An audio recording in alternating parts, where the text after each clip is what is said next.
Hi guys, welcome back to The Forgetful Scholar, and this week 2 books.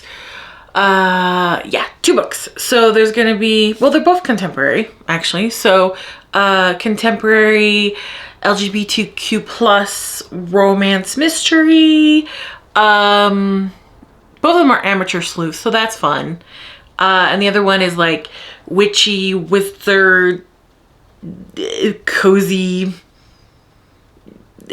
cold case murder. Okay, so let's talk about the first one. A Friend in the Dark, an Auden and O'Callaghan mystery, book 1 by Gregory, Ashe, and c.s.poe. So this is by 2 authors. It's 226 pages, and this is the gay romance one. Contemporary. It takes place in New York. So okay, so this one I almost DNF'd a couple of times. I really like Rufus. I liked Sam eventually. In the beginning, I could tell it was 2 authors, right? And then eventually, I think around page 50, 60, then they really gelled. And I was like, okay, cool. They're on the same page, you know? It's 3 stars. The mystery was good. And it wasn't... It was good and it wasn't. No, it was good. I liked the mystery a lot. Okay, so let's get to the bare bones. So Rufus, I really did like Rufus in this. He is a CI, or a confidential informant for the police, and specifically a homicide detective named Jake. I loved how this book started. It started off with a bang, like literally, and it was great. Rufus gets a text from Jake telling him to meet him in a certain location. He shows up and Jake is dead. So the mystery is who killed Jake, right? And it seemed like Jake was one of the only people that believed Rufus was more than just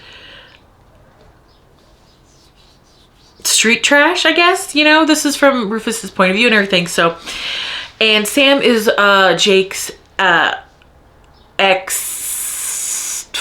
still a friend, but ex F buddy, because they weren't really in a relationship, even though Sam kind of wanted it, but like that was a long time ago, and Jake had a girlfriend, so I don't know. It's not discussed if Jake was bisexual or in the closet, just that he wasn't out in the NYPD, right? Can't blame him for that. Made me sad, you know, that he had to be in the closet and all that stuff, but he didn't treat Sam very well. Sam in the beginning is a huge D-bag. Huge D-bag. Eventually, like, huge D-bag, and it's interesting because, like, it goes from, like, point A to point C in his attitude towards Rufus. So, like, when he first meets Rufus, he's a D-bag. His point A personality, and then because the POV switches from Rufus to Sam through the whole book, and then when it goes back, then like one chapter with Rufus, and then it goes back to Sam, all of a sudden Sam is really nice and actually pretty sweet to Rufus. I just didn't feel, so it like kind of skipped part B, and I don't know if like that evolution and emotion was taken out or anything, but it just felt kind of like jarring, because Sam, and he has his reasons to keep Rufus, you know, away from him, and then all of a sudden he's like hitting on Rufus and like all this kind of stuff. Like I was like, huh, that seems really quick. It just seemed really quick. And as someone who loves angst and like yearning, I was like, oh, that's a little quick. But you know, maybe a lot of people don't want the yearning, you know. And this book doesn't, like, Sam has a lot of one-night stands, and he has some even after he meets Rufus, which I'm not the biggest fan of in romance. I really like it when they meet and it's like, oh, they can't even think about being with anybody else because they're soulmates. I know that's stupid, but I love it. So that wasn't my cup of tea, but doesn't mean I didn't like the story, right? It's still 3 stars. I do think they got together really fast, like romantically, because the way that I think the romance ending pissed me off, but the mystery ending I think was really good, and there had so much suspenseful moments and and this one gunfight was really interesting, right? So they're investigating Jake's murder kind of by themselves because the cops are like covering it up, and it's discovered that Jake discovered a human trafficking ring, and he's trying to take it down by himself, right? And I love that Sam and Rufus are both super smart, clever in their own ways, right? Sam is ex-Army intelligence, and Rufus, he doesn't have education, like a formal education, but he's so smart and he just thirsts for knowledge, right? He's a fascinating character. I really liked Rufus in this, like a lot. If I'm going to continue this series, it'll probably be because of Rufus. And I like that during this, you know, they both kind of realized, yeah, Jake wasn't the best person, but that's okay. And I liked, and eventually I really liked Sam's character too. And I like that neither of them are perfect. They have flaws and they have issues and things like that, right? At one point, discovering the human trafficking, one of them gets kidnapped.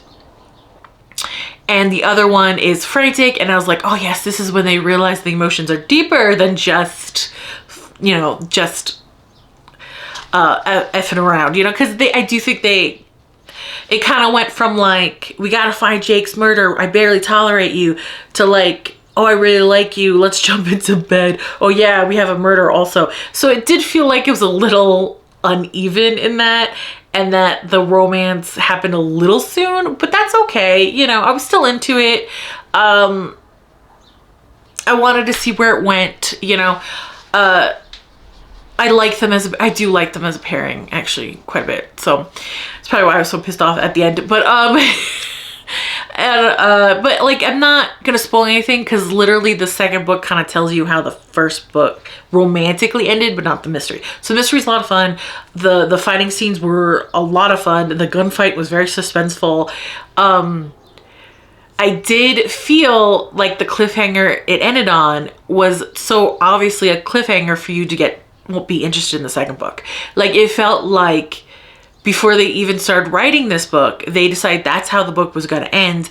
And even though it felt really weird for the characters to do that at this point, they were still going to go with that ending, which fine, but the ending felt very abrupt, because after the other one is kidnapped, the other one was so scared, they get into a fight and one of them punches the other one and the other one just leaves. And I'm not really spoiling anything, because again, the second book tells you what happens. You know, oh, this one left because this one had a violent reaction to a trauma. And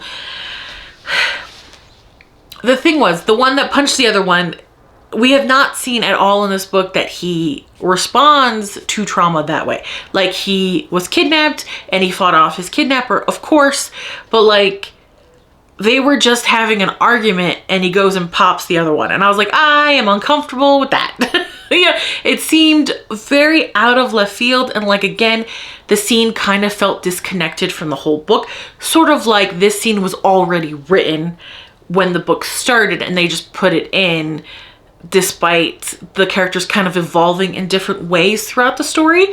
And the one that just like, I'm out of here, that made perfect sense. Also, you know, why he's just like, I'm out, because his character pretty much stayed within that realm of reactions to things. It was just the other one that was weird, and I was like, that's weird. And it did feel like, you know, oh, a cliffhanger, yes, but it really did feel like I just just walked into a wall. Like, it was so abrupt. Have I walked into walls before because I wasn't paying attention? Yes. That's besides the point. So that's why I'm not sure if I'm going to continue this series. And that's a shame, because I really liked Rufus. After page like 70, I really like Sam. I really liked them together. And the mystery was so much fun and the action was so much fun. But like, that cliffhanger was freaking annoying. It just didn't fit. It was so odd. It was really odd. Yeah, so I'm not sure. I don't know. I guess I'll have to see, because I do really like Rufus. Okay, usually I'm gonna say usually I'm so on topic when I talk to you guys. That's a load of horse. Okay, so second book.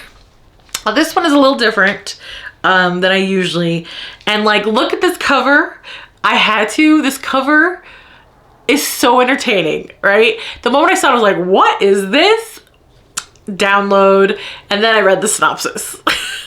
So this is like the witchy cozy mystery. Okay, it takes place in Florida. So I hate the title, by the way, but it is what it is. Eat, Pray, Hex, Crescent Moon Mystery Book 1 by Tara Lush. Now, this is 256 pages. This is Amelia's story. Now, Amelia, love that name, by the way. Amelia is a middle-aged divorcee. Now, the thing is that this is a small thing, but it drove me nuts. In the beginning, she says she has 2 kids, a daughter who is in Tampa at the moment and a son that just went off to college. The son is never mentioned again. She never thinks about the son again. She never talks about the son again. She mentions the daughter a lot. She thinks about the daughter a lot, but the son, so I don't know if it was one of those things where the author is like a pantser, is that what it's called? A pantser writer, and just kind of forgot.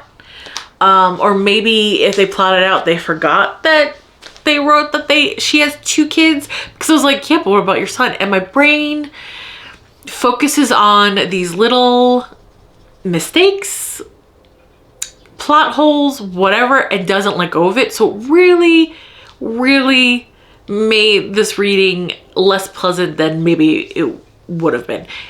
This is another 3 stars because I didn't hate it. But I will say this book is a lot more boring than the first book. First book, I was not bored for a second. This book, I was bored pretty much the whole time. And I thought, ghosts, oh my God, maybe this will be kind of spooky, you know? No. So, she's divorced. Her husband got the whole business. So she goes to Florida in this town, Crescent Moon. I assume it's made up. But you never know with Florida, who knows? Her aunt recently passed away and left her this creepy inn, a haunted inn, and I'm like, ooh, that sounds fun. Ooh, it was not fun. And she has this cute little cat she brings with her everywhere. She has no memories of her childhood, like none. I was like, what, are you secretly adopted? Is this like an amnesia thing? Am I reading a soap opera? Because, you know, I'm in it. Let's go. You know, did like a ghost do something to you that you couldn't remember it? You know, because apparently her aunt, it seems pretty obvious from the beginning her aunt was a witch. You know what I mean? The good kind. The good kind. Look at this cover. Hilarious. Like the good kind. Apparently, like, no, she just like was traumatized by a ghost trying to ask her for help. So she like suppressed the memories. So I'm like, all right. Sure. I do think it's weird that none of her parents thought it was weird for her to do that. Her older brother that she talks to kind of made fun. I was like, you had a childhood memory? What? So I was like, okay, at least someone's kind of acknowledging this is weird, right? And to be fair, her dad's dead in the story, but whatever. She has a psychic gift where I'm not even going to try to pronounce it, but where you touch something, you get like a vision of other people who have touched or used that item, like a little motion picture snapshot of a different time, you know? And there's this ghost named Billy who died in the 50s. So I'm assuming this is like a 70-year-old case.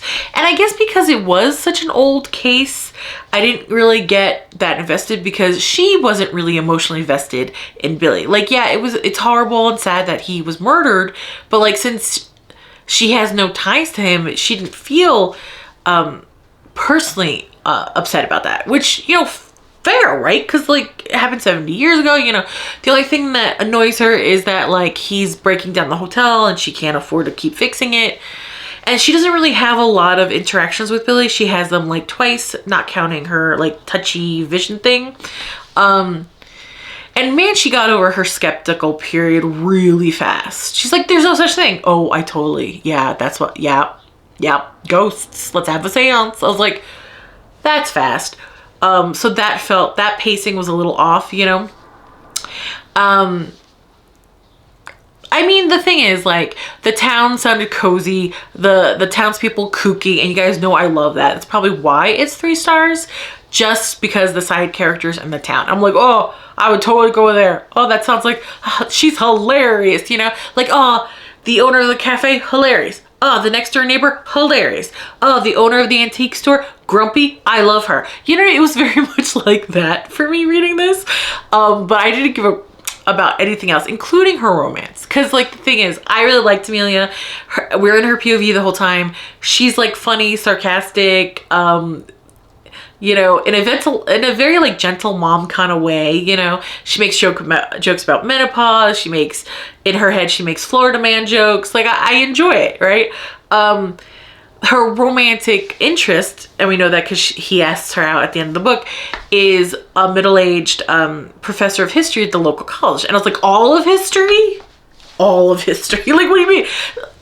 That always bugs me. That always bugs me. Professors, like, oh, the professor's in the history department. He teaches, you know, European history from like 13, like middle-aged European history. Okay, for like beginners. Or like, oh, he's in the history department. He teaches South American history from this time period.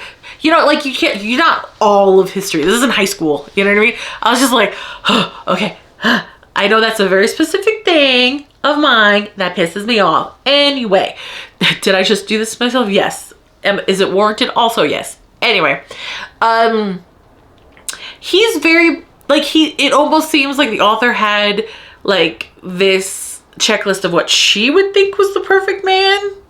You know, handsome, salt and pepper hair, loves cat, like, instantly loves her cat instantly loves him, supportive, complimenting her off the bat without any provocation or seem to have any ulterior motive in it. You know, it was when she walks in on him playing the guitar with, like, a perfect smooth voice. I was like, okay, this does feel very, like, you know, checking off what the author may want, which is fair, fine. But because there was no flaws, I didn't give a crap about him because he just didn't feel real. And Amelia, although I liked her, there wasn't really any flaw to her, so she didn't feel very real to me, you know? Even in the situation where I would be, even though I believe in ghosts, sure, why not? Would be stressed the hell out in this situation. She was not. And I don't stress out very easily.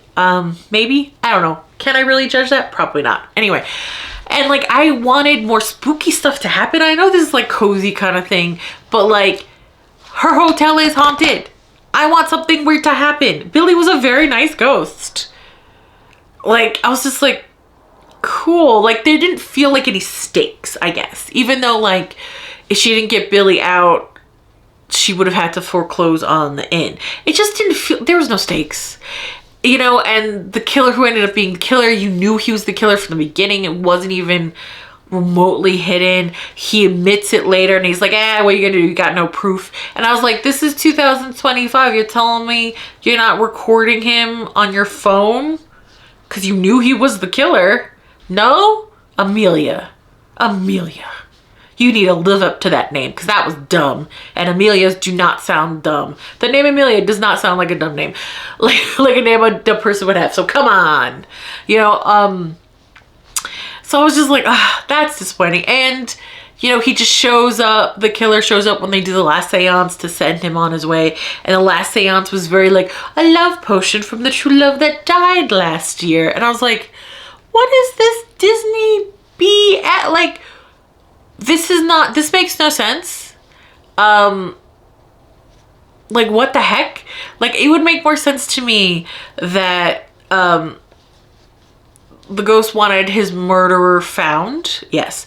It makes more sense to me that, like, the love of his life that died 2 years ago, if, like, the potion kind of brought her forth from the resting place to talk to him and then bring him to the resting place, that would have made more sense. But, like, a love potion, like, it was weird. The ending was dumb. I'm sorry. I'm sorry. It was. If you love this book, that's cool. This is definitely not for me. It was just too beige, which is weird when you talk about a book of ghosts and witches. I was expecting something spooky. I was expecting, even though, like, I know it's obviously cozy, but you can be cozy with a little bit of spooky, you know. And like the mystery, I was like, yeah, like, obviously it's this person, you know, it's this person, everybody knows it's this person. It's not difficult to say it's this person. Like, there was just, the mystery was boring. There were no stakes. The love interest was boring. Probably because there's no stakes. There's like no drama, no yearning, no. And like, excuse me, but a middle-aged woman deserves to be yearned after, okay? I was like, come on. Amelia's great. There's got to be some kind of, she deserves that, you know? So I will say I liked Amelia. Her personality I liked. I think there could have been a lot done with this that just wasn't, so that's unfortunate. The son thing, that just annoyed the piss out of me. I loved the town. I loved the kooky people, the second-hand characters, especially the love interest's sister. Hilarious. I wish there was just a little bit more, the love interest just felt like more of a real person, and maybe if the murder had a little bit more stakes, you know? The mystery had a little bit more stakes. So that was a 3. That was a 3-week. What can you do?